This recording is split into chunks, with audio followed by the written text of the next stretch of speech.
ಚಿಂತಾ ಸಂತಾಪಲೇಪೋದ್ಭವಮೃತಿಮುಖರಾಶೇಷದೋಷಾತಿದೂರಂ ಸದ್ಭಿರ್ವೈರಾಗ್ಯಭಕ್ತಿಶ್ರುತಿಮತಿನಿಯತಧ್ಯಾನಜಜ್ಞಾನಯೋಗಾತ್ ಗಮ್ಯಂ ವಂದೇ ಮುಕುಂದಾವಿಧಮಮಲಮಲಂ ಬ್ರಹ್ಮವೇದಾಂತವೇದ್ಯಂ ಅಭ್ರಮಂ ಭಂಗರಹಿತಂ ಅಜಡಂ ವಿಮಲಂ ಸದಾ ಆನಂದತೀರ್ಥಮತುಳಂ ಭಜೆ ತಾಪತ್ರಯಾಪಹಂ ಮೂಕೋಪಿ ಯತ್ಪ್ರಸಾದೇನ ಮುಕುಂದಶಯನಾಯತೆ ರಾಜರಾಜಾಯತೆ ರಿಕ್ತೋ ರಾಘವೇಂದ್ರಂ ತಮಾಶ್ರಯೇ ಆಪಾದಮೌಲಿಪರ್ಯಂತಂ ಗುರುಣಾಮಾಕೃತಿಂ ಸ್ಮರೇತ್ ತೇನ ವಿಘ್ನಾಃ ಪ್ರಣಶ್ಯಂತಿ ಸಿದ್ಧ್ಯಂತಿ ಚ ಮನೋರಥಾಃ. ಶ್ರೀ ಹರಿವಾಯು ಗುರುಗಳ ಚರಣಾರವಿಂದಗಳಲ್ಲಿ ಭಕ್ತಿಪೂರ್ವಕ ಪ್ರಣಾಮಗಳನ್ನು ಅರ್ಪಿಸಿ ಅಧ್ಯಕ್ಷ ಸ್ಥಾನವನ್ನು ಅಲಂಕರಿಸಿದ ಕಟ್ಟಿ ಆಚಾರ್ಯರನ್ನು ನಮಸ್ಕರಿಸಿ ಹಿರಿಯ ವಿದ್ವಾಂಸರನ್ನು ನಮಸ್ಕರಿಸ್ತಾ ಅನಿರೀಕ್ಷಿತವಾದ ಉಪನ್ಯಾಸ ನನಗೆ ಸಿಕ್ಕಿದೆ. ಕೆಲವು ನಿಮಿಷಗಳ ಕಾಲ ಅನಿರೀಕ್ಷಿತ ವಿಷಯವನ್ನೇ ಉಪನ್ಯಾಸದಲ್ಲಿಯೂ ಕೂಡ ಪ್ರಸ್ತಾಪ ಪಡಿಸ್ತಾ ಇದ್ದೇನೆ. ಕೆಲವು ಪ್ರವಚನಗಳಿಗೆಲ್ಲ ನಾವು ಹೀಗೆ ವಿಷಯ ಅಂತ ಇಟ್ಕೊಂಡು ಪ್ರವಚನ ಮಾಡ್ತಿರ್ತದೆ, ಅದನ್ನು ನೋಡಿಕೊಂಡು ಮಾಡಿಕೊಂಡು ಒಂದಿಷ್ಟೇನೋ ಪ್ರವಚನಕ್ಕೆ ಅಂತ.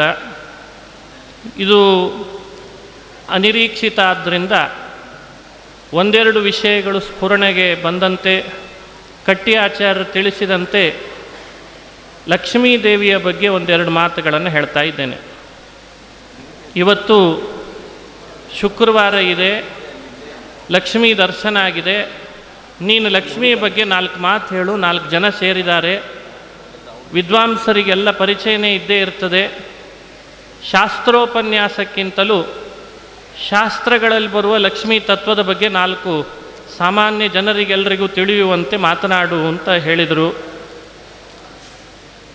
ಹೆಚ್ಚು ಶಾಸ್ತ್ರಗಳ ಪರಿಚಯ ಇದೆ ಅಂತೇನಲ್ಲ, ನನಗೆ ಅವಕಾಶ ಸಿಕ್ಕಿದ್ದು ಭಾಗ್ಯ ಅಂತ ಭಾವಿಸಿ ಒಂದು ಚಿಕ್ಕ ಕಥೆ ಹೇಳ್ತೇನೆ. ಆ ಕಥೆಯಲ್ಲಿ ಲಕ್ಷ್ಮೀದೇವಿಯ ಮಹತ್ವ ಎಷ್ಟು ಅಂತ ನಾವು ನೋಡ್ಬೋದು. ಹಿಂದೊಂದು ಸಲ ಹರಿಕಥೆ ನಡೀತಾ ಇತ್ತಂತೆ. ಹರಿಕಥೆ ನಡೆಯುವಾಗ ತುಂಬ ಜನ ಸೇರಿದ್ರಂತೆ. ಭಗವಂತನ ಕಥೆ ಹೇಳ್ತಾ ಇದ್ದಾರೆ ಹರಿಕಥೆ ಅಂತ. ಬಹಳಷ್ಟು ಜನ ಸೇರಿದ್ದ ಸಮ್ಮರ್ದ ನೋಡಿ ದೇವರ ಭಕ್ತರೆಲ್ಲ ಹೀಗೆ ಕುಣಿತಿರುವಾಗ ದೇವರಿಗೆ ಸಂತೋಷ ಆಯ್ತಂತೆ. ವೈಕುಂಠದಲ್ಲಿದ್ದಂಥ ಭಗವಂತ ಶೇಷಶಯನನಾದವನು ಲಕ್ಷ್ಮೀ ಪಾದ ಸೇವನೆ ಮಾಡ್ತಾ ಇರುವಾಗ ಲಕ್ಷ್ಮೀದೇವಿ ಹತ್ರ ಹೇಳಿದ್ನಂತೆ, ನೋಡು ನನ್ನ ಭಕ್ತರು ಹೇಗೆ ಕುಣಿತಿದ್ದಾರೆ, ಎಷ್ಟು ಚೆನ್ನಾಗಿ ಕಥೆ ನಡೀತಾ ಇದೆ, ನನ್ನ ಕಥೆಗೆ ಎಷ್ಟು ಬೆಲೆ ಇದೆ ನೋಡು ಅಂತನ್ನಂತೆ. ಇದು ನನ್ನ ಮಹತ್ವ, ನನ್ನ ಭಕ್ತರು ನೋಡು ಹೇಗೆ ಮಾಡ್ತಾ ಇದ್ದಾರೆ. ಹಾಗಾಗಿ ಎಲ್ಲರೂ ನನ್ನ ದಾಸರು, ನನ್ನ ಭಕ್ತರು ಬಹುಸಂಖ್ಯೆಯಲ್ಲಿ ಸೇರಿ ಈ ರೀತಿ ಕಥೆ ಕೇಳ್ತಾ ಕೇಳ್ತಾ ನನ್ನಲ್ಲಿ ಪರವಶರಾಗಿರೋದನ್ನು ನೋಡು ಅಂತ ಲಕ್ಷ್ಮಿಗೆ ಹೇಳಿದ್ನಂತೆ.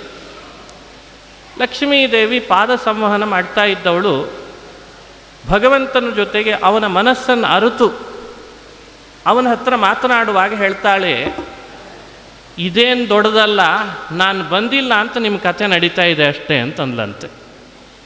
ನಾನೇನಾದರೂ ಕೆಳಗೆ ಹೋದರೆ ನಿಮ್ಮದೇನು ನಡೆಯಲ್ಲ ಅಂತ. ಹಾಗ್ಯಾಕಂತಿದ್ದಿ, ನಿಂದೇ ನೋಡಿ, ನಾನು ಹೋದರೆ ಬೇರೆಯೇ ಆಗ್ತದೆ, ನಿಮ್ಮದೇ ಕಥೆ ನಿಂದೇ ಕಥೆ ಅಂತೇನು ಅಂದ್ಕೊಳ್ಬೇಡ ಅಂತ. ಸರಿ ನೋಡೋಣ, ಹಾಗಾದರೆ ನಿಂದೇನು ತೋರಿಸು ಅಂತಂದ್ರಂತ. ಕಥೆ ಬಹಳ ದಿನ ನಡೀತಾ ಇತ್ತು, ಹರಿಕಥೆ. ಈಗ ಹೇಗೆ 3 ದಿನದ ಸಭೆಗೆ ಅಂತಂತೂ ನಾವು ಬರ್ತಾ ಇದ್ದೇವೆ. ಮೊದಲೆಲ್ಲ ತುಂಬ ದಿನ ನಡೆಸ್ತಾ ಇದ್ದರು. ಭಗವಂತನ ಕಥೆ ಅಂದರೆ ಅದು 1 ದಿನ 2 ದಿನ ಅಲ್ಲ, ಸಹಸ್ರ ಸಮಮಾಸತ ಅಂತ ಭಾಗವತದಲ್ಲಿ ಹೇಳ್ತಾರೆ. ಸಹಸ್ರ ಸಮ, 1000 ದಿನಗಳ ಕಾಲ ಯಜ್ಞ ಯಾಗ ಪ್ರವಚನ ಪಾಠ ನಡೀತಾನೇ ಇರ್ತಿತ್ತು. ಈಗೆಲ್ಲ 1000 ದಿನ ಮೊಬೈಲ್ ನಡೀತಾ ಇರ್ತದೆ. ಈಗ ಪ್ರವಚನ ಕಡಿಮೆ ಆಗಿದೆ, ಪುಣ್ಯಕ್ಕೆ ಅದರಲ್ಲಿ ಕೇಳೋರು ಜಾಸ್ತಿ ಆಗಿದ್ದಾರೆ ಅಂತ ಒಂದಿಷ್ಟು ಪ್ರವಚನ ಹೇಳೋರಿಗೆ ಒಂಚೂರು ಬೆಲೆ ಉಳಿದಿದೆ ಅಷ್ಟೆ. ಅಂತೂ ಸಾವಿರಾರು ದಿನ ನಡೀತಾ ಇತ್ತು. ಆ ಸಮಯದಲ್ಲಿ ಲಕ್ಷ್ಮಿ ಏನು ಮಾಡಿದ್ಲು, ಮರುದಿನದ ಹರಿಕಥೆಯ ಪ್ರಾರಂಭದ ಸಮಯ, ಸಾಯಂಕಾಲದೊತ್ತು ಹರಿಕಥೆ ಹೇಳೋರು ಸಾಮಾನ್ಯವಾಗಿ ಪ್ರಾರಂಭದ ಸಮಯ ನಿಗದಿಪಡಿಸಿರ್ತಿದ್ರು, ಹಿಂದಿನ ದಿನ ನಾಳೆ ಇಷ್ಟು ದಿನಕ್ಕೆ ಪ್ರಾರಂಭ ಮಾಡ್ತೇನೆ ಅಂತ. ಆ ಸಮಯಕ್ಕೆ ಸರಿಯಾಗಿ ಎಲ್ಲರೂ ಹರಿಕಥೆ ಹೇಳೋ ಮಂಟಪಕ್ಕೆ ಬರಬೇಕಲ್ಲ. 2ನೇ ದಿನ ಆಗಿತ್ತಷ್ಟೇ ಪ್ರವಚನ ಪ್ರಾರಂಭ ಆಗಿ, ಇನ್ನು 7 ದಿವಸಗಟ್ಟಲೆ ಇತ್ತು ಅವ್ರದ್ದು ಆ ಊರಿನಲ್ಲಿ. ಆ ಸಮಯಕ್ಕೆ ಇನ್ನು ಪ್ರಾರಂಭ ಆಗುವ ಮುನ್ನ ಲಕ್ಷ್ಮೀದೇವಿ ಅವಳನ್ನು ಕೇಳಬೇಕೆ, ಅವಳಿಗೆ ಗೊತ್ತಿಲ್ವೇ ಯಾರನ್ನು ಹೇಗೆ ಮಾತನಾಡಿಸ್ಬೇಕು ಅಂತ. ಹರಿಕಥೆಗೆ ಏನರ ಎಲ್ಲರೂ ಹೊರಟಿದ್ದಾರೆ. ಒಬ್ಬಳು ಪಾತ್ರ ಹೆಣ್ಮಗಳು ಸ್ವಲ್ಪ ತಡ ಆಗಿತ್ತು, ಯಾರೋ ಸ್ವಲ್ಪ ಗೆಸ್ಟ್ ಬಂದಿದ್ರೋ, ಮೊಬೈಲಿಗೆ ಫೋನ್ ಬಂದಿತ್ತೋ ಏನೋ ಪಾಪ, ಅವಳಿಗೆ ಸ್ವಲ್ಪ ತಡ ಆಗಿತ್ತು. ಅವಳ ಮನೆಗೆ ಲಕ್ಷ್ಮೀದೇವಿ ಕೆಳಗಿಳಿದು ಬಂದ್ಲಂತೆ. ಕೆಳಗಿಳಿದು ಬಂದು ಅವಳ ಮನೆ ಮುಂದೆ ಬಂದಿದ್ದಾಳೆ. ಭಾರಿ ಖುಷಿಯಾಯಿತು, ಲಕ್ಷ್ಮಿ ಬಂದ್ಲಲ್ಲ ಅಂತ. ಹರಿಕಥೆಗೆ ಹೊರಟು ನಿಂತವಳು ಲಕ್ಷ್ಮಿನ ಸ್ವಾಗತ ಮಾಡಿದ್ಲಂತೆ. ಬಹಳ ಆನಂದ ಆಗ್ತಾ ಇದೆ. ಇವಳು ಕಣ್ಣು ನೋಡಿದ್ಲು, ಪಾದಗಳನ್ನು ನೋಡಿದ್ಲು, ಹೆಜ್ಜೆ ಮೇಲೊಂದು ಹೆಜ್ಜೆ ನಿಕ್ಕೂತ ಒಳಗೆ ಬಂದಿದ್ದಾಳೆ. ಆಸನ ಕೊಟ್ಲು, ಕೂಡಿಸಿದ್ಲು. ಆವಾಗ ಅವಳು ಕೈಯಲ್ಲಿ ಬರುವಾಗ ಒಂದು ಲೋಟ ತಂದಿದ್ಲಂತೆ, ಒಂದು ಚಷಕ, ಒಂದು ಬಂಗಾರದ ಲೋಟ ತಂದಿದ್ಲಂತೆ. ಬಂಗಾರದ ಲೋಟ ಅವಳಿಗೆ ಕೊಟ್ಲಂತೆ. ಕೊಟ್ಟು, ನಿನಗೆ ಒಳ್ಳೆಯದಾಗಲಿ, ನೀನಿಷ್ಟು ಚೆನ್ನಾಗಿ ದೇವರ ಕಥೆ ಕೇಳ್ತೀಯಲ್ಲ ಅಂತ ನಿನ್ನನ್ನು ಅನುಗ್ರಹಿಸೋಣ ಅಂತ ಬಂದಿದ್ದೆ ಅಂತ ಇಷ್ಟು ಹರಿಸಿ ಹೇಳಿ ಹೋದ್ಲಂತೆ. ಹೋಗುವಾಗ ಏನು ಹೇಳಿದ್ಲು ಅಂದರೆ, ನಾಳೆ ಯಾರ ಮನೆಗೆ ಹೋಗ್ತೇನೆ ಅಂತ ಗೊತ್ತಿಲ್ಲ ಅಂತ ಹೇಳಿದ್ಲಂತೆ. ಇಷ್ಟೇ ಸಾಕು. ನಾಳೆ ಯಾರ ಮನೆಗೆ ಹೋಗ್ತೇನೆ ಗೊತ್ತಿಲ್ಲ ಅಂತ ಒಬ್ಳು ಹೆಣ್ಣುಮಗಳಿಗೆ ಹೇಳಿದಾಳಷ್ಟೇ ಅವಳು. ಅಷ್ಟು ಹೇಳಿದ್ದಕ್ಕೆ ಮರುದಿನದ ಹರಿಕಥೆ ಆಚಾರ್ಯೊಬ್ಬರೇ ಕೂತಿದ್ರಂತೆ ಮಂಟಪದಲ್ಲಿ. ಯಾರ್ಯಾರೂ ಹರಿಕಥೆಗಿಲ್ಲ, ಯಾರ್ಯಾರಿಲ್ಲ. ಪುಣ್ಯಕ್ಕೆ ಇಬ್ಬರು ಯಾವಾಗಲೂ ಇರಲೇಬೇಕು, ಹರಿಕಥೆ ಕೇಳಿಸ್ಕೊಳ್ಳಿಕ್ಕೆ ಇಬ್ಬರು ಇರಲೇಬೇಕು. ಒಂದು ಗುಡಾರ ತೆಗೆಯೋನು, ಮೈಕ್ ತೆಗೆಯೋನು ಪುಣ್ಯಕ್ಕೆ ಇರಲೇಬೇಕು. ಕೆಲವೊಮ್ಮೆ ಹಂಗೂ ಆಗಿದ್ದಿರ್ತದೆ. ಪುರಾಣಕ್ಕೆ ಹೋದಾಗ ಆಚಾರ್ಯದ ಕಥೆ, ಪುರಾಣಕ್ಕೆ ಅಂತ ಹೋಗಿರ್ತಾರೆ. ಎಷ್ಟು ಜನ ಬಂದಿದ್ರು ಅಂತ ಕೇಳಿದರೆ ಹೇಳಲಿಕ್ಕಿಲ್ಲ, ಕೇಳಲಿಕ್ಕಿಲ್ಲ, ಇಬ್ಬರೇ ಇರ್ತಾರೆ. ಅವನು ಪುರಾಣ ಕೇಳಲಿಕ್ಕಿರಲ್ಲ, ನಾವು ನಮ್ಮ ಪುರಾಣಕ್ಕೆ ಅವ ಕೂತಿದ್ದಾನೇನೋ ಅಂತ ನಾವು ಪುರಾಣ ಮಾಡಿ ಬರ್ತೇವೆ. ಆಮೇಲೆ ಅವ ಬಂದು ಹೇಳ್ತಾನೆ, ಆಚಾರ್ಯ ನಿಮ್ಮ ಪುರಾಣಕ್ಕೆ ಕೂತಿರಲಿಲ್ಲ, ಗುಡಾರ ತೆಗಿಬೇಕತ್ತು ಕೂತಿದ್ದೆ ಅಷ್ಟೇ, ಮೈಕ್ ತೆಗಿಲಿಕ್ಕೆ ಕೂತಿದ್ದೆ, ನೀವು ಮುಗಿಸಿದ್ರೆ ಸಾಕು ಎತ್ಕೊಂಡು ಹೋಗ್ತೇನೆ ಅಂತಂತಾನೆ. ಇಂಥ ಪುರಾಣ ಎಷ್ಟಾಗಿಲ್ಲ ಪುರಾಣದ ಆಚಾರ್ಯರಿಗೆ ಅವಮಾನ. ಇಲ್ಲಿ ನೋಡಿದರೆ ಹರಿಕಥೆ ಆಚಾರ್ಯರಿಗೆ ಒಬ್ಬನೊಬ್ಬರು ಇಲ್ಲ. ಯಾಕೆ ಬರಲಿಲ್ಲ? ಬೇರೆ ಏನು ಕಾರಣ ಅಲ್ಲ. ಒಬ್ಬಳು ಹೆಣ್ಮಗಳ ಮನೆಯಲ್ಲಿ ಬಂಗಾರದ ಲೋಟ ಇಟ್ಟು ಹೋದ್ಲಲ್ಲ, ಯಾರ ಮನೆಗೆ ಬರ್ತಾಳೆ ನಾಳೆ ಲಕ್ಷ್ಮಿ ಅಂತ ಎಲ್ಲರ ಮನೆಗೆ ಆಗಲೇ ನೋಡಿ. ಅವಾಗೆಲ್ಲ ವೈಫೈ ಇರಲಿಲ್ಲ ನಿಜವಾಗಲೂ, ಆದರೆ ಸ್ಪೀಡಾಗಿ ಇತ್ತಂತೆ ಕಮ್ಯುನಿಕೇಷನ್ ಅಷ್ಟು ಸ್ಪೀಡಾಗಿತ್ತು. ಎಲ್ಲರ ಮನೆಯೊಳಗೂ ಆ ವಿಷಯ ಹಬ್ಬಿ, ಇವತ್ತು ನಮ್ಮನೆಗೆ ಬರ್ತಾಳೋ ಗೊತ್ತಿಲ್ಲ ಅಂತ ಯಾರೂ ಹರಿಕಥೆಗೆ ಹೋಗಲೇ ಇಲ್ಲಂತೆ. ಮೇಲ್ಗಡೆ ಇದ್ದ ಹರಿಗೆ ಹೇಳಿದ್ಲಂತೆ ಲಕ್ಷ್ಮೀ, ಸರ್ವೇಪಿ ಹರಿಣೀದಾಸಾಹ ಹರಿದಾಸಾಹ ನಕೇಪಿಹಿ ಅಂತಂದ್ಲಂತೆ.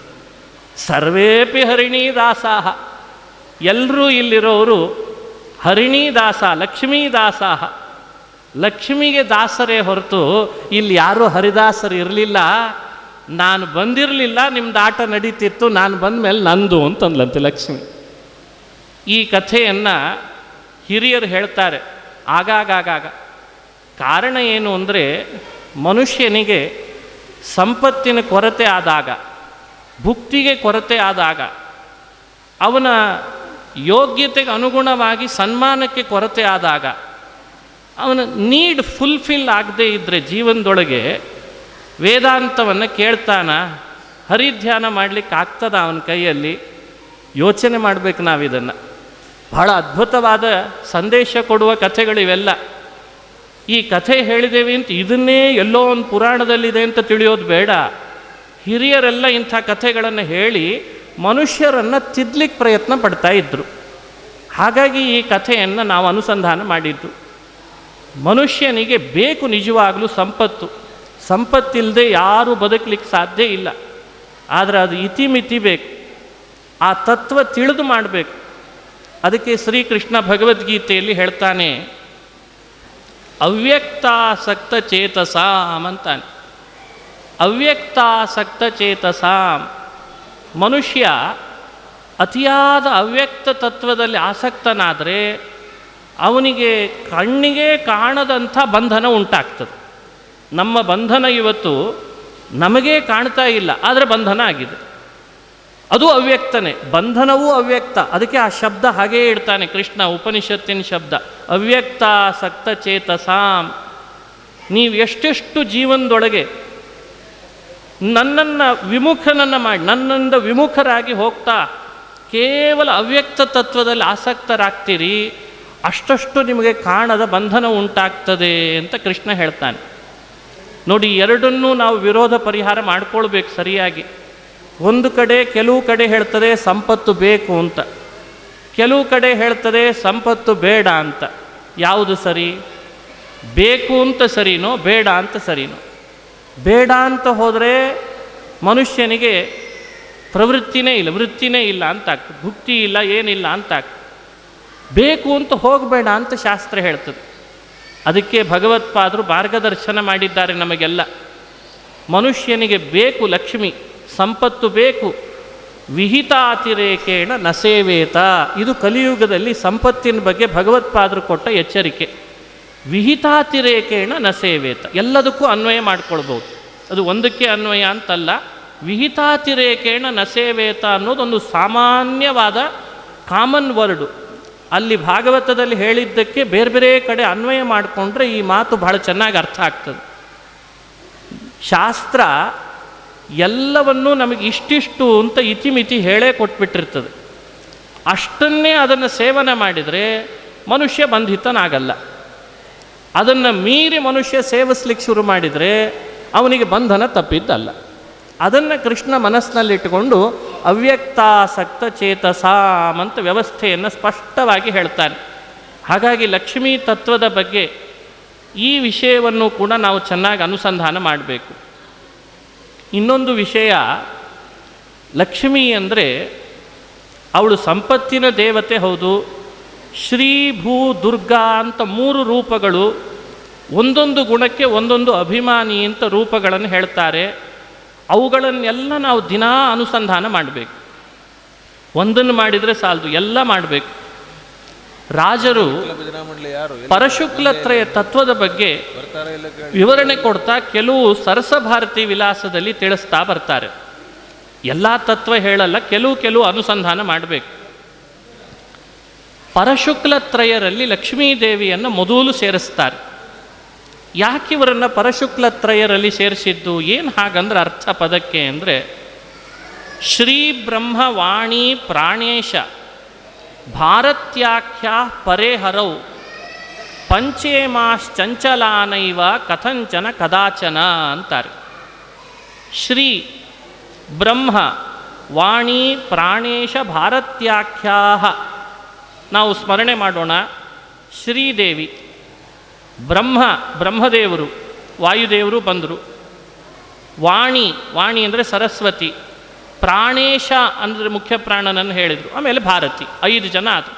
ಶ್ರೀ ಬ್ರಹ್ಮ ವಾಣಿ ಪ್ರಾಣೇಶ ಭಾರತ್ಯಾಖ್ಯಾ 5 ಜನರನ್ನು ಸ್ಮರಣೆ ಮಾಡುವಾಗ ವಿಶೇಷವಾಗಿ ಇವರ ಬಗ್ಗೆ ತಿಳ್ಕೊಳ್ಳೇಬೇಕು ಸ್ಮರಣೆ ಮಾಡ್ತಾ. ಪರ ಅಂದರೆ ಪರಮಾತ್ಮ ಅಂತ ಅರ್ಥ. ಶುಕ್ಲ ಅನ್ನೋ ಶಬ್ದ ಶುದ್ಧ ಅಂತ ಅರ್ಥ. ಶುದ್ಧ, ಯತ್ ಶುದ್ಧಾಪರ ಪರ್ಯಾಯಂ ಪದಂ ಶುಕ್ಲಾಭಿದಂ ಬುಧಾಃ ಆಹುಸ್ತೇನ ಪರೇ ತತ್ವೇ ಶುಕ್ಲಮೇತತ್ರಯಂಕಿಲ ಅಂತಾರೆ. ಶುದ್ಧ ಶಬ್ದಕ್ಕೆ ಶುಕ್ಲ ಶಬ್ದಕ್ಕೆ ಶುದ್ಧ ಅಂತ ಹೆಸರಿದೆ, ಅದು ಪರ್ಯಾಯ ವಾಚಕ. ಈ ಶಬ್ದ ನಾವು ಅನುಸಂಧಾನ ಮಾಡಬೇಕು. ಶುದ್ಧ, ಶುಕ್ಲ, ಏನದರ ಅಭಿಪ್ರಾಯ? ಭಗವಂತನ ಬಗ್ಗೆ ಯಾವ ಅವಸ್ಥೆಯಲ್ಲಿಯೂ ಯಾವ ರೀತಿಯಿಂದಲೂ ಇವರಿಗೆ ತಪ್ಪು ತಿಳುವಳಿಕೆಗಳಿಲ್ಲ. ಅವನ ಇಚ್ಛೆಗೆ ವಿರುದ್ಧ ಎಂದೂ ಮಾಡಲ್ಲ. ಅದಕ್ಕೆ ಈ ಐವರನ್ನು ಪರಶುಕ್ಲತ್ರಯ ಅಂತ ತಿಳಿಬೇಕಂತ. ಇದು ಮೋಕ್ಷ ಸಾಧನೆ ಮಾಡಿಕೊಳ್ಳಿಕ್ಕೆ ಹೊರಟ ಜೀವಿಗೆ ಅತ್ಯಂತ ಅವಶ್ಯಕವಾದಂಥ ಅಂಶ ಇದು. ಪರಶುಕ್ಲತ್ರಯ ಅನ್ನೋ ಶಬ್ದದ ಅರ್ಥ ಚೆನ್ನಾಗಿ ಮಾಡಿಕೊಳ್ಬೇಕು. ಪರಮಾತ್ಮನ ವಿಷಯದಲ್ಲಿ ಯಾವ ರೀತಿಯಿಂದಲೂ ತಪ್ಪು ತಿಳುವಳಿಕೆಗಳು ಇವರಿಗೆ ಇಲ್ಲ. ಲಕ್ಷ್ಮಿ ಯಾವತ್ತೂ ಭಗವಂತನ ಬಗ್ಗೆ ಒಂದು ದಿವಸವೂ ಕೂಡ ಅವಳ ತಲೆ ಒಳಗೆ ತಪ್ಪು ತಿಳುವಳಿಕೆ ಬರಲ್ಲ. ಅವನ ಇಚ್ಛೆಗೆ ವಿರುದ್ಧ ನಡ್ಕೊಳ್ಳೋದಿಲ್ಲ. ಎಷ್ಟು ಅದ್ಭುತ ಅಲ್ವಾ? ಇದನ್ನು ಅನುಸಂಧಾನ ಮಾಡಬೇಕು ಅಂತಾರೆ.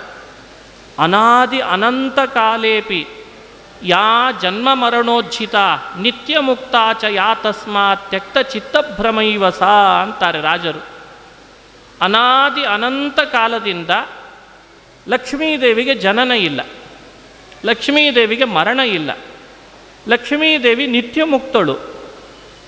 ಆದ ಕಾರಣವೇ ಯುಕ್ತಿ ಹೇಳ್ತಾರೆ ರಾಜರು, ಜನನ ಇಲ್ಲ, ಮರಣ ಇಲ್ಲ ಅನಾದ್ಯನಂತ ಕಾಲದಿಂದ, ಆದ ಕಾರಣವೇ ತ್ಯಕ್ತ ಚಿತ್ತಭ್ರಮ ಅಂತಾರೆ. ಜನನ ಮರಣ ಯಾರಿಗೆಲ್ಲ ಇರ್ತದೆ ಅವರಿಗೆ ಚಿತ್ತಭ್ರಮ ಇರ್ತದೆ. ಚಿತ್ತಭ್ರಮ ಅಂದರೆ ಬುದ್ಧಿಯಲ್ಲಿ ಭ್ರಮೆ ಬರ್ತದೆ ಅವರಿಗೆ, ತಪ್ಪು ತಿಳುವಳಿಕೆಗೆ ಭ್ರಮ ಅಂತ ಕರೀತಾರೆ. ಮನಸ್ಸು ಚಂಚಲ ಆಗೋದಕ್ಕೂ ಚಿತ್ತಭ್ರಮ ಅಂತ ಕರೆದದ್ದಿದೆ. ಮನಸ್ಸಿನಲ್ಲಿ ವಿವಿಧ ವಿವಿಧ ವಿಷಯ ಪದಾರ್ಥಗಳ ವಿಪರೀತ ತಿಳುವಳಿಕೆಗಳು ಬರ್ತವೆ. ನಮಗೆಲ್ಲ ಇದೆ. ನಮಗೆಲ್ಲ ಯಾಕಿದೆ ಅಂತ ಈಗಲೇ ಸ್ಪಷ್ಟ ಆಯಿತು. ಯಾಕೆ? ಜನನ ಇದೆ, ಮರಣ ಇದೆ, ಎಲ್ಲ ಇದೆ ನಮಗೆ ದೋಷಗಳು. ಹಾಗಾಗಿ ಚಿತ್ತಭ್ರಮನೂ ಇದೆ. ಲಕ್ಷ್ಮೀ ತತ್ವದ ವೈಶಿಷ್ಟ್ಯ ಏನು ಅಂದರೆ ಅನಾದಿ ಅನಂತ ಕಾಲದಿಂದ ಅವಳಿಗೆ ಜನನ ಮರಣಗಳೇ ಇಲ್ಲ. ಜನನ ಮರಣ ಇಲ್ಲ ಅನ್ನೋದೊಂದು ದೊಡ್ಡ ತತ್ವ. ಇದೊಂದು ಪ್ರಮೇಯ. ಇದು ವೇದಗಳಿಂದ ನಮಗೆ ಸಿದ್ಧ ಆಗ್ತದೆ, ಉಪನಿಷತ್ತುಗಳಿಂದ ಸಿದ್ಧ ಆಗ್ತದೆ. ಇನ್ನೊಂದು ಹೇಳ್ತಾರೆ, ಅವಳು ಜನನ ಮರಣ ಇಲ್ಲದವಳು ಅಂತ ತಿಳಿಯೋದು ಹೇಗೋ ಹಾಗೆ ಅವಳನ್ನು ನಿತ್ಯ ಮುಕ್ತಳು ಅಂತ ತಿಳಿಬೇಕು. ಅದಕ್ಕೆ ದಾಸರು ಕೂಡ ಪದೇ ಪದೇ ಈ ಶಬ್ದ ಅವಳಿಗೆ ಹೇಳುವಾಗ ನಿತ್ಯ ಮುಕ್ತಳು ಶ್ರೀರಮ ಅಂತಾರೆ. ನಿತ್ಯ ಮುಕ್ತಳು ಅವಳು. ನಾವೆಲ್ಲ ಸಂಸಾರ ಅವಸ್ಥೆಯಲ್ಲಿದ್ದು ಮುಂದೆ ಮುಕ್ತರಾಗೋರು. ಅವಳಿಗೆ ಹಾಗಲ್ಲ.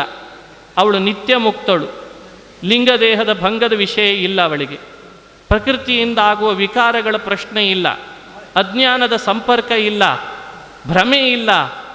ಆ ತತ್ವ ಎಷ್ಟು ಅದ್ಭುತ ಇರಬೇಡ, ಯೋಚನೆ ಮಾಡಿ. ಅದಕ್ಕೆ ಭಗವಂತ ಸದಾ ಅವಳು ಎಷ್ಟು ದೇಶಕಾಲ ವ್ಯಾಪ್ತಳೋ ಅಷ್ಟು ದೇಶಕಾಲ ಪರಮಾತ್ಮ. ಅದಕ್ಕೆ ಅವಳಿಗೆ ಸಮನ ಅಂತ ಕರೆದ್ರಂತೆ ಶಾಸ್ತ್ರಗಳಲ್ಲಿ.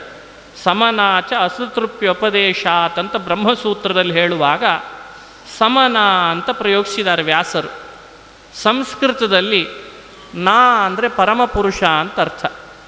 ಪರಮಪುರುಷನಾದ ನಾರಾಯಣನಿಗೆ ದೇಶ ಹಾಗೂ ಕಾಲಗಳಲ್ಲಿ ಸಮವಾಗಿ ವ್ಯಾಪಿಸಿರುವವಳು ಅನ್ನೋ ಅರ್ಥದಲ್ಲಿ ಅವಳನ್ನು ಸಮನ ಅಂತ ಕರೀತಾರೆ.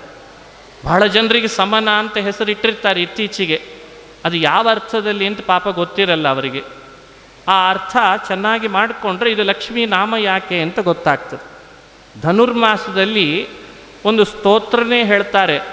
12-12 ಲಕ್ಷ್ಮೀ ಸ್ತೋತ್ರವನ್ನು ಪಾರಾಯಣ ಮಾಡಬೇಕು ಅಂತ ಹೇಳಿದ್ದಾರೆ ಧನುರ್ಮಾಸದಲ್ಲಿ. ಬಹಳ ಪ್ರಸಿದ್ಧ ಅದು. ಸಿಕ್ಕರೆ ಎಲ್ಲಾದರೂ ಇದನ್ನು ಪಾರಾಯಣ ಮಾಡಬೇಕು ಧನುರ್ಮಾಸದಲ್ಲಿ. ಬಹಳ ವಿಶೇಷ ಸಂಪತ್ಪ್ರದ ಸ್ತೋತ್ರ. ಅವಳಿಗೆ ಸಮನ ಅಂದರೆ ಆ ಅರ್ಥದಲ್ಲಿ ಹೇಳ್ತಾರೆ.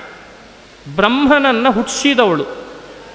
ಆ ಕಾರಣದಿಂದಲೂ ಯಾ ಬ್ರಹ್ಮಣೋದ್ಯ ಜನನಿ ಯಾ ಪೂರ್ವ ಬ್ರಹ್ಮಕಲ್ಪಗ ಲಯೇಪ್ಯಲೀನಾ ಯಾ ದೇವಿ ಬ್ರಹ್ಮಣಸ್ಸ ದಿನೇ ದಿನೇ. ಇದೆಲ್ಲ ಅನುಸಂಧಾನ ಬರಬೇಕು ನಮಗೆ. ಲಕ್ಷ್ಮಿ ಚತುರ್ಮುಖ ಬ್ರಹ್ಮದೇವರಿಗೆ ಅವಳು ಜನನಿ ಆಗ್ತಾಳೆ. ಪೂರ್ವಕಲ್ಪದಲ್ಲಿರೋ ಬ್ರಹ್ಮನಿಗೂ ಅವಳೇ ಜನನಿ, ಅದರ ಪೂರ್ವಕಲ್ಪದಲ್ಲಿರೋ ಬ್ರಹ್ಮನಿಗೂ ಅವಳೇ ಜನನಿ. ಹೀಗೆ ಎಷ್ಟು ಕಲ್ಪಗಳಾಗಿದ್ದಾವೋ ಅಷ್ಟೂ ಕಲ್ಪಗಳಲ್ಲಿ ಬ್ರಹ್ಮನಿಗೆ ಅವಳೇ ಜನನಿ ಅಂತ. ಈ ಥರದ ಜನನಿ ಯಾರಿದ್ದಾರೆ ಜಗತ್ತಿನಲ್ಲಿ? ಅರೆ, ಒಂದು ಜನ್ಮದಲ್ಲಿ ಒಬ್ಬಳು ತಾಯಿ, ಮತ್ತೊಂದು ಜನ್ಮದಲ್ಲಿ ಮತ್ತೊಬ್ಬಳು ತಾಯಿ, ಮತ್ತೊಂದು ಜನ್ಮದಲ್ಲಿ ಮಗದೊಬ್ಬ ತಾಯಿ. ಇದು ತಾನೇ ನಮಗೆಲ್ಲ ವ್ಯವಸ್ಥೆ ಇರೋದು. ಆದರೆ ಸ್ಪಷ್ಟಪಡಿಸ್ತಾರೆ ರಾಜರು, ಅವಳಿಗೆ ಮಾತ್ರ ಆ ಥರದ ಜನನಿತ್ವ ಪರಮಾತ್ಮ ನೀಡಿದ್ದಾನೆ. ಅನಾದ್ಯನಂತ ಕಾಲದಲ್ಲಿ ಜನ್ಮ ಮರಣ ಇಲ್ಲದವಳು, ನಿತ್ಯ ಮುಕ್ತಳು. ಮೇಲಾಗಿ ಎಷ್ಟು ಬ್ರಹ್ಮಕಲ್ಪ ಆಗಿದ್ದಾವೋ ಅಷ್ಟೂ ಬ್ರಹ್ಮಕಲ್ಪಗಳಲ್ಲಿಯೂ ಅವಳೇ ತಾಯಿಯಾಗಿದ್ದಾಳೆ. ಬ್ರಹ್ಮ ಯಾರು? ಜಗತ್ತಿಗೆ ಸೃಷ್ಟಿ ಮಾಡುವವನು ಬ್ರಹ್ಮ. ಅಂಥ ಬ್ರಹ್ಮನಿಗೂ ಇವಳೇ ತಾಯಿ ಅಂತ ಯೋಚನೆ ಮಾಡಬೇಕು, ಚಿಂತನೆ ಮಾಡಬೇಕು. ಪ್ರಳಯ ಕಾಲದಲ್ಲಿಯೂ ಕೂಡ ಅವಳಿಗೆ ಲಯ ಇಲ್ಲ. ಪ್ರಳಯ ಕಾಲದಲ್ಲಿ ಎಲ್ಲರಿಗೆ ಲಯ ಇದೆ, ಎಲ್ಲರಿಗೆ ಲಯ ಇದೆ ಪ್ರಳಯ ಕಾಲದಲ್ಲಿ. ಇಂಥವರಿಗೆ ಮಾತ್ರ ಇಲ್ಲ ಅಂತ ಶಾಸ್ತ್ರ ಹೇಳ್ತದೆ. ಪ್ರಳಯೇಪಿ ಪ್ರತಿಭಾತ ಪರಾವರ ಅಂತ ನಾವು ಕೇಳ್ತೇವೆ. ಇಂಥವರಿಗೆ ಲಯ ಇಲ್ಲ, ಕೆಲವರಿಗೆ ಮಾತ್ರ. ಯಾರಿಗೆ ಲಯ ಇಲ್ಲ? ಲಕ್ಷ್ಮೀದೇವಿಗೆ ಲಯ ಇಲ್ಲ ಅಂತ. ಲಕ್ಷ್ಮೀದೇವಿಗೆ ಪ್ರಳಯ ಕಾಲದಲ್ಲೂ ಲಯ ಇಲ್ಲಂತ. ಅಂಥ ತಾಯಿಯನ್ನು ಪಡೆದ ಸೌಭಾಗ್ಯ ನಮಗಿದೆ ಅಂತಾದರೂ ಯೋಚನೆ ಬರಬೇಕೋ ಬೇಡೋ? ಲಕ್ಷ್ಮೀ ತತ್ವ ಚಿಂತನೆ ಮಾಡುವಾಗ, ಹೇಳುವಾಗ, ಕೇಳುವಾಗ ಮನಸ್ಸಿನಲ್ಲಿ ಬರಬೇಕಾದ ಆಲೋಚನೆ ಏನು ಅಂದರೆ, ಕ್ಷಣ ಕ್ಷಣಕ್ಕೆ ಎಂಥ ತಾಯಿ ನಮಗಿದ್ದಾಳಲ್ಲ ಅಂತ ಯೋಚನೆ ಮಾಡಬೇಕು. ಈ ನಮ್ಮದೇನೋ ಪರಿಸರದಲ್ಲಿ ಸ್ವಲ್ಪ ಆದರೂ ಲಕ್ಷ್ಮೀದೇವಿಯ ಬಗ್ಗೆ ಪರಿಚಯ ಇದೆ, ಏನೂ ಗೊತ್ತಿಲ್ಲದ ಒಂದು ಪ್ರಪಂಚ ಇದೆ. ತಂದೆ ಗೊತ್ತಿಲ್ಲ, ತಾಯಿ ಗೊತ್ತಿಲ್ಲ, ಅವ್ರಿಗೇನು ಹೇಳೋಣ? ನಮಗೆ ಈ ಭಾಗ್ಯ ಕೊಟ್ಟಿದ್ದಾರಲ್ಲ ಅಂತ ಯೋಚನೆ ನೋಡಿ, ಇದೆಷ್ಟು ತಿಳುವಳಿಕೆಗೆ ಬರ್ತದೆ. ಲಯೇ ಪ್ಯಲಯೇ ಅಲೀನಾ ಯಾ ದೇವಿ ಬ್ರಹ್ಮಣ ಸಾ ದಿನೇ ದಿನೇ ಅಂತಾರೆ. ಕಥಂ ಜನ್ಮವತಿ ಕೂರ್ಮ ಇವ ವಾರ್ಧೇರವಾತರತ್. ಹೀಗೆ ಅನೇಕ ಮಾತುಗಳಿಂದ ಯುಕ್ತಿಗಳನ್ನೇ ಹೇಳ್ತಾ ರಾಜರು ಒಂದೊಂದು ಯುಕ್ತಿಗಳನ್ನು ಹೇಳ್ತಾರೆ. ಬ್ರಹ್ಮಣ ಸಾ ದಿನೇ ದಿನೇ ಅಲೀನಾ. ಈಗ ದಿನಕಲ್ಪ ಅಂತ ಒಂದು ಹೇಳ್ತಾರೆ. ಅವುಗಳಲ್ಲಿಯೂ ಕೆಲವು ಖಂಡ ಪ್ರಳಯಗಳನ್ನು ಭಾಗವತದಲ್ಲಿ ಹೇಳಿದ್ದಿದೆ. ಆಗಲಾದರೂ ಲಯ ಹೊಂದಬಹುದಾ ಅಂದರೆ, ಆಗಲೂ ಇವಳಿಗೆ ಲಯ ಇಲ್ಲ. ಶರೀರಕ್ಕೆ ಲಯ ಇಲ್ಲ, ಜ್ಞಾನಕ್ಕೆ ಲಯ ಇಲ್ಲ, ಇವಳ ಸ್ವರೂಪಕ್ಕಂತೂ ಲಯ ಇಲ್ಲವೇ ಇಲ್ಲ. ಹಾಗಾಗಿ ಅವಳು ನಿತ್ಯಳು ಅಂತ ನಿತ್ಯತೆಯನ್ನು ಸಾರಿ ಸಾರಿ ಹೇಳ್ತಾರೆ. ನಿತ್ಯತೆ ಲಕ್ಷ್ಮೀ ಪರಮಾತ್ಮರಲ್ಲಿ ಪದೇ ಪದೇ ಹೇಳೋದು ಉಪನಿಷತ್ತು, ವೇದಗಳು. ಈ ಎರಡು ಅಂಶ ನಾನು ಯಾವಾಗಲೂ ಆಲೋಚನೆ ಮಾಡೋದು. ಎಲ್ಲೆಡೆ ವ್ಯಾಪಿಸಿರೋದು, ಯಾವಾಗಲೂ ಇರೋದು. ಇದನ್ನು ಯಾಕೆ ಹೇಳ್ತಾರೆ? ಇದನ್ನು ಚಿಂತನೆ ಮಾಡಲಿಕ್ಕೆ ಯಾಕೆ ಹೇಳ್ತಾರೆ ಪದೇ ಪದೇ? ನಮಗೇನು ಲಾಭ? ಇಂದೋ ನಾಳೆಯೋ ಇದ್ದೋಗೋ ನಮಗೆ ಲಕ್ಷ್ಮೀ ನಿತ್ಯಳು, ದೇವರು ನಿತ್ಯ ಅಂತ ಹೇಳಿ ಏನು ಲಾಭ ಬಂತ ಹೇಳಿ. ಕೆಲವ್ರು ಕೇಳ್ತಾರೆ, ಇಂದೋ ನಾಳೆ ಇದ್ದು ನಾವಂತೂ ಹೋಗೋರು, ನೀವು ಪದೇ ಪದೇ ಬಂದು ಪ್ರವಚನದಲ್ಲಿ ದೇವರನ್ನು ನಿತ್ಯ ಅಂತ ತಿಳಿ, ದೇವರನ್ನು ಶಾಶ್ವತ ಅಂತ ತಿಳಿ, ಇದು ನಮಗೆ ಯಾಕೆ ಹೇಳ್ತೀರಿ? ಇದನ್ನು ನಿಮ್ಮದು ಏನೋ ವಾಕ್ಯದಲ್ಲಿದೆ ಅಂತ ತೊಗೊಂಡು ನಮ್ಮ ತಲೆಯಲ್ಲಿ ತುರ್ಕೋದೆ ಹಾಗಂತಾರೆ. ಅದಕ್ಕೊಂದು ರಹಸ್ಯ ಇದೆ. ಯಾವೆಲ್ಲ ಭಗವಂತನಲ್ಲಿ ಗುಣಗಳನ್ನು ಚಿಂತನೆ ಮಾಡ್ತೇವೋ ಅದೆಲ್ಲ ನಮ್ಮಲ್ಲಿ ವ್ಯಕ್ತ ಆಗ್ತದಂತ. ಅದೆಲ್ಲ ವ್ಯಕ್ತ ಆಗ್ತದೆ. ಕೃಷ್ಣ ತನ್ನ ಜನನ ರಾಹಿತ್ಯವನ್ನು ಜೀವರಿಗೆ ಅನುಸಂಧಾನ ಮಾಡಿಸಿ ನಿಮಗೂ ಜನನ ರಾಹಿತ್ಯವನ್ನು ಪಡ್ಕೊಳ್ರಿ ಅಂತ ಹೇಳ್ತಾನಂತ. ಅಜೋ ನಿತ್ಯ ಶಾಶ್ವತೋಯಂ ಪುರಾಣೋ. ಇದೆಲ್ಲ ಯಾಕೆ ಹೇಳ್ತಾನೆ ಭಗವಂತ? ಕ್ಷಣ ಕ್ಷಣಕ್ಕೆ ಮನುಷ್ಯನಿಗೆ ಭಗವಂತನ ಇಂಥಿಂಥ ಗುಣಗಳನ್ನು ಆಲೋಚನೆ ಮಾಡ್ತಾ ಇರೋಣದ್ರಿಂದ ಆ ಜೀವನೊಳಗೆ ಆ ವ್ಯಕ್ತಿತ್ವದ ಒಂದರ್ಥದ ಕಿಂಚಿತ್ ಸಾದೃಶ್ಯ ಇರೋಣದ್ರಿಂದ ಅವನಲ್ಲಿ ಅದು ವ್ಯಕ್ತ ಆಗಲಿಕ್ಕೆ ಶುರುವಾಗ್ತದೆ. ಭಗವಂತನನ್ನು ಜ್ಞಾನಪೂರ್ಣ ನಿರ್ದೋಷ ಅಂತ ಯೋಚನೆ ಮಾಡಿದಾಗೆ ನಮಗೇ ಗೊತ್ತಿಲ್ಲದಂತೆ ನಮ್ಮೊಳಗಿರೋ ಎಷ್ಟೋ ದೋಷ ಓಡಿ ಹೋಗಿಬಿಟ್ಟಿರ್ತಾವೆ. ಅದಕ್ಕೆ ನಾನೊಂದು ಸಣ್ಣ ಎಕ್ಸಾಂಪಲ್ ಕೊಟ್ಟಿರ್ತೀನಿ. ಇತ್ತೀಚೆಗೆ ಬೇಗ ಅರ್ಥ ಮಾಡ್ಕೊಳ್ಬೋದು. ಮೊಬೈಲ್ ಪ್ರಪಂಚ ಬಂದ ಮೇಲೆ ಮೊಬೈಲ್ನಲ್ಲಿ ಆ್ಯಂಟಿವೈರಸ್ ಅಂತ ಒಂದು ಸಾಫ್ಟ್ವೇರ್ ಅಳವಡಿಸ್ತೇವೆ. ಅದ್ರದ್ದು ಉದ್ದೇಶ ಏನು ಅಂದರೆ, ಮುಂದೆ ಯಾವುದಾದ್ರೂ ವೈರಸ್ ಬರಲಿಕ್ಕಿದ್ರೆ ಮೊದಲೇ ತಡೀಲಿ ಅಂತ ಅರ್ಥ. ಹಾಗೆ ಮುಂದೆ ಯಾವ್ಯಾವುದೋ ದೋಷಗಳು ನಮ್ಮಲ್ಲಿ ಬರಲಿಕ್ಕಿದ್ರೆ ನಿರ್ದೋಷ ಭಗವಂತ ಅನ್ನೋ ಸಾಫ್ಟ್ವೇರ್ ಅಳವಡಿಸ್ಕೊಂಡ್ರೆ ಅದು ಆ್ಯಂಟಿವೈರಸ್ ಇದ್ದಂಗೆ ಈ ಮುಂದೆ ಬರೋ ದೋಷಗಳನ್ನು ತಡೀತದೆ ಅಂತ ಅರ್ಥ. ಇದೇ ಉದ್ದೇಶ ಇದರಿಂದಲೇ ನಮ್ಮ ಹಿರಿಯರು ಏನು ಮಾಡಿದರು, ನಮ್ಮೊಳಗೆ ಎಷ್ಟೋ ದೋಷಗಳು ಮುಂದೆ ಬರಲಿಕ್ಕಿವೆ, ಎಷ್ಟೋ ಜನ್ಮಗಳು ಬರಲಿಕ್ಕಿವೆ, ಎಷ್ಟೋ ಕರ್ಮದ ವಿಪಾಕಗಳನ್ನು ಅನುಭವಿಸಲಿಕ್ಕಿವೆ. ಇವುಗಳನ್ನು ಉಪಮರ್ದಕ್ಕಾಗಿ, ಇವುಗಳನ್ನು ಸಂಕೋಚ ಮಾಡಿಕೊಳ್ಳಿಕ್ಕಾಗಿ ನಾವು ಇವತ್ತಿನಿಂದ ಪ್ರಾರಂಭ ಮಾಡಿದರೂ ಪರವಾಗಿಲ್ಲ. ನೀನು ಅನಾದಿ, ನೀನು ನಿತ್ಯಳು, ನಿನಗೆ ಜನನ ಇಲ್ಲ, ನಿನಗೆ ಮರಣ ಇಲ್ಲ, ನೀನು ಪ್ರಳಯ ಕಾಲದಲ್ಲಿ ಇರುವವಳು. ಈ ಯೋಚನೆಗಳು ಮನುಷ್ಯನಿಗೆ ಬಂದ ಹಾಗೆ ನೀನು ನಿತ್ಯ ಮುಕ್ತಳು ಅಂತ ಅವಳನ್ನು ಆಲೋಚನೆ ಮಾಡಿದಾಗೆ ನಮ್ಮೊಳಗೆ ಮುಕ್ತಿಗೆ ಬೇಕಾದ ಸಹಕಾರ ಏನು ಬೇಕೋ ಅದನ್ನೆಲ್ಲ ಕೊಡ್ಲಿಕ್ಕೆ ಶುರು ಮಾಡ್ತಾಳೆ. ಅದಕ್ಕೆ ನಮ್ಮ ಹಿರಿಯರು ಆ ಆಲೋಚನೆಯನ್ನು ನಮಗೆ ಹಾಕಿಕೊಟ್ಬಿಟ್ರು. ಒಂದು ಅದ್ಭುತವಾದ ಸ್ತೋತ್ರ ಮಾಡಿದ್ದಾರೆ ರಾಜರು. ಯಾ ಸುಗಂಧಾಸ್ಯ ನಾಸಾದಿ, ಬಹಳ ಪ್ರಸಿದ್ಧವಾದಂತಹ ಸ್ತೋತ್ರ ಇದು. ಶ್ರೀಶ ಗುಣದರ್ಪಣ ಅಂತ ಆಚಾರ್ಯ ಸನ್ನಿಧಾನ ಕಟ್ಟಿಯಾಚಾರ್ಯ ಹೇಳಿದ್ದಕ್ಕೆ ಒಂದು ಮಾತು ಹೇಳ್ತೇನೆ ಇವತ್ತು. ಕಲಿಯುಗದೊಳಗೆ ಎಲ್ಲ ಮಂತ್ರಗಳಿಗೆ ಸಿದ್ಧಿ ಕೊಡುವ, ಫಲ ಕೊಡುವ ಶಕ್ತಿ ಇಲ್ಲ ಅನ್ನಲಿಕ್ಕೆ ಈ ಶ್ರೀಶ ಗುಣದರ್ಪಣದ ಒಂದು ಮಹಿಮೆನೇ ಸಾಕ್ಷಿ. ಒಂದು ಸಂದರ್ಭ ಹೀಗೆ ನಡೀತಂತೆ. ವಿಜಯನಗರದ ಅರಸರಿಗೆ ಎಲ್ಲ ಥರದಿಂದಲೂ ದಾಳಿಯಾಗಿ ಸಂಪತ್ತೆಲ್ಲ ಕಳೆದೋಯ್ತು. ರಾಜರ ಕಾಲ. ವಾದರಾಜರನ್ನು ಬಂದು ಬೇಡ್ಕೊಂಡ್ರಂತೆ, ವಾದರಾಜರೇ ಏನಾದರೂ ಉಪಾಯ ಮಾಡಿರಿ, ಸಂಪತ್ತು ಬರೋ ಹಾಗೆ ಮಾಡಬೇಕು. ಸಂಪತ್ತು ಬರೋ ಹಾಗೆ ಮಾಡಿದರೆ ಆಗ್ತದೆ, ನಮ್ಮ ವ್ಯಕ್ತಿತ್ವ ಉಳಿಸ್ಕೊಳ್ಳಿಕ್ಕಾಗ್ತದೆ, ರಾಜ್ಯಭಾರ ಮಾಡಲಿಕ್ಕಾಗ್ತದೆ, ಧರ್ಮ ಉಳಿಸ್ಲಿಕ್ಕಾಗ್ತದೆ ಅಂತ ಶರಣು ಬಂದರು. ರಾಜರು ಯಾ ಸುಗಂಧಾಸ್ಯ ನಾಸಾದಿ ಈ ಶ್ಲೋಕವನ್ನು ರಚನೆ ಮಾಡಿ ಕೊಟ್ಟರು. ಇದು ಶ್ರೀಶ ಗುಣದರ್ಪಣ, ಶ್ರೀಶ ಗುಣದರ್ಪಣ ಅಂತ ಹೆಸರು ಇದಕ್ಕೆ. ಶ್ರೀಶ ಗುಣದರ್ಪಣ ಇದನ್ನು ಮಾಡಿಕೊಟ್ಟ ಮೇಲೆ ಬಹಳ ಚಿಕ್ಕದಿದೆ, ಎಲ್ಲರೂ ಹೇಳ್ಬೋದಾದಂಥ ಶ್ಲೋಕ. ವಿಜಯನಗರದ ಅರಸರಿಗೆ ಸಾಕಷ್ಟು ಪುರೋಹಿತರು ಇದ್ದರು, ವೈದಿಕ ಪುರೋಹಿತರು ಇದ್ದರು. ಹೃದಯದ ಜೊತೆಗೆ ಪಾರಾಯಣ ಮಾಡಿ ವಿಜಯನಗರದ ಅರಸನಿಗೆ ಸಂಪತ್ತು ಬರೋ ಹಾಗೆ ಮಾಡಿದ್ರಂತೆ. ಇದು ಲಕ್ಷ್ಮೀ ಸ್ತೋತ್ರದ ಮಹಿಮೆ ಅಂತ ಹೇಳ್ತಾರೆ. ಹಾಗಾಗಿ ಶ್ರೀಶ ಗುಣದರ್ಪಣದಲ್ಲಿ ರಾಜರು ಬಹಳ ಶಕ್ತಿ ತುಂಬಿ ಎಲ್ಲ ಮಾಡಿದ್ದೇನೆ.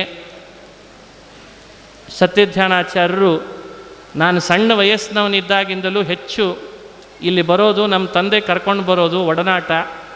ಆವಾಗಲಿಂದಲೂ ಬಾರೋ ಅನುವಾದ ಮಾಡು ಅಂತ ಮಾಡಿಸ್ತಾ ಇದ್ದರು. ಇವತ್ತು ಅನುವಾದಕ್ಕೆ ಕರೀಲಿಲ್ಲ, ಇವತ್ತು ಪ್ರವಚನಕ್ಕೆ ಬಾರೋ ಅಂತ ಪ್ರವಚನಕ್ಕೆ ಕೊಡಿಸಿದ್ದಾರೆ. ಒಂದ್ಸಲಿ ಸತ್ಯಧ್ಯಾನಾಚಾರ್ಯರು ದರ್ಶನಕ್ಕೆ ಹೊರಡು ಅವಸರದಲ್ಲಿ ಸುಮಾರು 14 ವರ್ಷದ ಹಿಂದೆ ಆ ಅವಸರದಲ್ಲಿ ಇದ್ದವರಿಗೆ ನನಗೆ ದರ್ಶನಕ್ಕೆ ಕರ್ಕೊಂಡು ಹೋಗಲ್ವೇನು ನೀವು ಅಂತ ಕೇಳಿದರೆ ಕೈ ಹಿಡಿದು ಜೀಪ್ನಲ್ಲಿ ಕುಡಿಸ್ಕೊಂಡು ದರ್ಶನಕ್ಕೆ ಕರ್ಕೊಂಡು ಹೋಗಿಬಿಟ್ಟಿದ್ರು ನನ್ನನ್ನು. ಇನ್ನೂ ನನಗೆ ನೆನಪಿದೆ. ಅಷ್ಟು ನನ್ನ ಮೇಲೆ ಅವರಿಗೆ ಪ್ರೀತಿ, ಅಂತಃಕರಣ, ಅಭಿಮಾನ. ಹಾಗಾಗಿ ಅದೇ ಅಭಿಮಾನದಿಂದ ಇವತ್ತಿನ ಈ ಉಪನ್ಯಾಸದ ಅವಕಾಶವನ್ನು ನೀಡಿದ್ದಾರೆ. ಅವರಿಗೆ ನಾನು ತುಂಬ ಹೃದಯದ ಭಕ್ತಿಪೂರ್ವಕ ನಮಸ್ಕಾರ, ಧನ್ಯವಾದಗಳನ್ನು ಅರ್ಪಿಸಿ ಉನ್ನಹಿನಿಯ ಸಭೆಯ ಪದಾಧಿಕಾರಿಗಳನ್ನು, ಹಿರಿಯರಾದ ರಾಘವೇಂದ್ರರನ್ನು ನಮಸ್ಕರಿಸಿ, ವಿದ್ವಾಂಸರೆಲ್ಲ ಇಲ್ಲೆಲ್ಲ ಸನ್ನಿಹಿತರಾಗಿದ್ದಾರೆ. ಒಳ್ಳೊಳ್ಳೆ ಘಟಾನುಘಟಿ ವಿದ್ವಾಂಸರ ಮುಂದೆ ನಂದೊಂದು ಸಪ್ಪೆ ಪ್ರವಚನವನ್ನು ಇಷ್ಟೋ ತನಕ ಅವರು ಆಲಿಸಿದ್ದಕ್ಕೆ ಅವರಿಗೆ ಭಕ್ತಿಪೂರ್ವಕ ನಮಸ್ಕಾರಗಳನ್ನು ಸಲ್ಲಿಸಿ ನನ್ನ 2 ಮಾತನ್ನು ಮುಕ್ತಾಯ ಮಾಡ್ತೇನೆ. ಶ್ರೀಕೃಷ್ಣ ಅರ್ಪಣಮಸ್ತು. ಹರಯೇ ನಮಃ, ಹರಯೇ ನಮಃ. ಪಂಡಿತ ಶ್ರೀಹರಿ ಆಚಾರ್ಯ ವಾಳ್ವೇಕರ್ ಅವರು ಶುಕ್ರವಾರದ ಈ ಸಂಜೆಯಲ್ಲಿ ಲಕ್ಷ್ಮೀ ತತ್ವದ ಬಗ್ಗೆ ಅನೇಕ ಕಥೆಗಳನ್ನು ಒಳಗೊಂಡಂತಹ ಪ್ರವಚನವನ್ನು ನೀಡಿದ್ದಾರೆ. ಅವರು ಸುಮಾರು 2-3 ವರ್ಷಗಳ ಹಿಂದೆ ಇಲ್ಲಿ ಒಂದು ವಿಷಯವನ್ನು ಪ್ರಸ್ತಾಪಿಸಬೇಕಾಗಿತ್ತು.